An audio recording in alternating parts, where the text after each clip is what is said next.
Hello YouTube, welcome to the dojo. You're here with Samurai Man, and today we have the Teenage Mutant Ninja Turtles 2014 movie, Master Splinter, the basic figure by Playmates. And he looks great. He did look a little weird to me at first.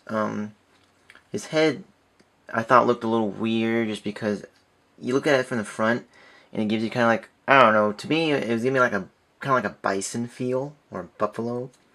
Just, I don't know, maybe it was the really long mustache and goatee, kind of making it look like horns or something, or teeth, or I don't know, the wide mouth. Something about it was just feeling a tad off, but it's definitely grown on me.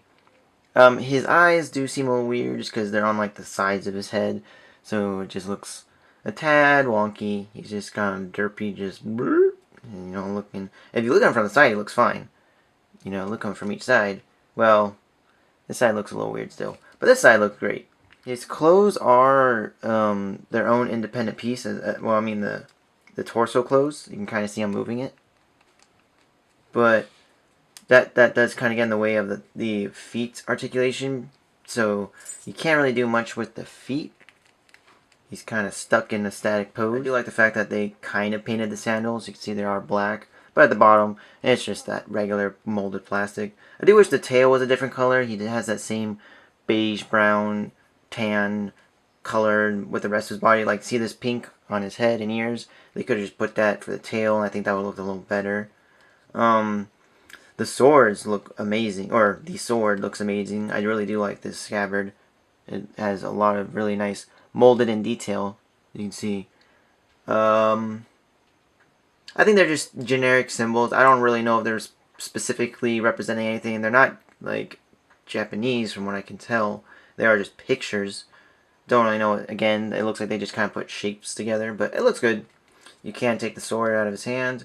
And it does kind of look just like Leonardo's sword, but a little different. His guard is a little more pointy than round, so it is a little different. So you can't just have it put in. And then sometimes I like to just have him pose with like this, like he's holding on to this, getting ready for a fight or something, walking into battle, something like that. So taking a look at his hands, you can see they are very old looking. He does have very long and pointy fingers, especially this index finger is really pointed out, so you can really see. Intensely bony and such, very rat-like, so that's very cool.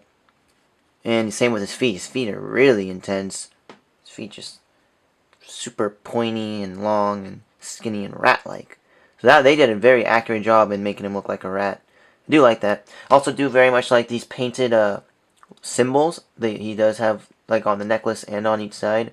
So I'm sure they're significant. Maybe they're his clan symbol or whatever. I'm not really sure. He does have a different symbol on his back.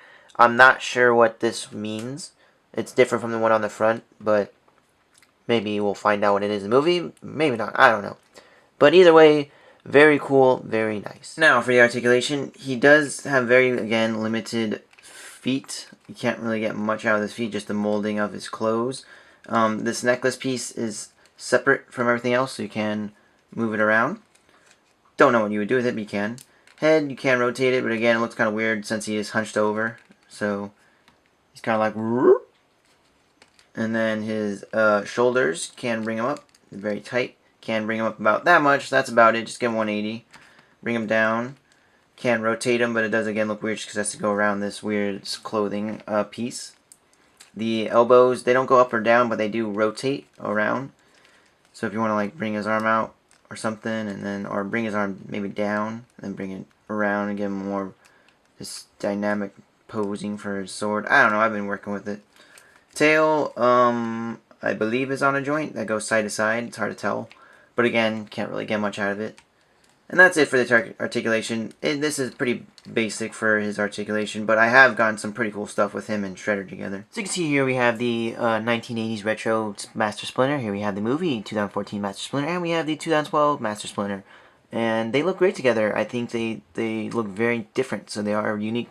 More different than the Turtles, actually. I think Splinter usually gets more changes than the Turtles do when it comes to their new designs and such. So very nice. I do like the very differences in them. They all have the kind of like the row kind of look going on. These two unfortunately have like rubber robes, so they are hindered quite a bit. But then again, I feel like they will last longer than him. I mean, they're not really gonna get dirty or anything or ripped. I mean, this one's not either. I have them in pretty good shape. I maintain them, but just as a precaution. So very nice. I do like these guys together. And here we have the Shredhead with Splinter himself, and wow, he is a lot taller than him. He is significantly taller than Splinter. I think Splinter should probably go maybe up to his shoulders at least. But wow, I did not realize that size difference till now. So it'll be interesting to see how they look in the movie together. Because I still haven't even seen Splinter yet. I've seen like a shadowy figure. So we'll see how Splinter looks in the movie versus the toy. Shredder, same thing. We've really just seen glimpses of him. So it'll be cool to see him as well. So overall, guys, this is a really nice addition to the set. He does fit in well with the aesthetics of the rest of the figures. And it's really just all speculation as to what role. Obviously, he'll be the father role and the teacher. But as far as will he have a Shredder fight, I think so. But we'll see, what's to come. We don't even know really much about what he's going to do in the movie. Because, we've seen glimpses. I think there was like a kidnapping scene maybe we've seen in the trailer. I don't even know if it was a kidnapping or what, but he was there. And Shredder was there. So, I can't wait to see this movie. And anyways, guys, don't forget to follow me on Tumblr at Vacation and Instagram at Mechas of Ironheart. You'll find all my new purchases of what I'm getting, what new companies are making, everything that's coming out. All that's there at those locations. And also, don't forget to comment, like, or subscribe to my videos. I really appreciate when you guys do. And I enjoy making these videos for you guys. So anyways, guys, thank you so much and have a great day.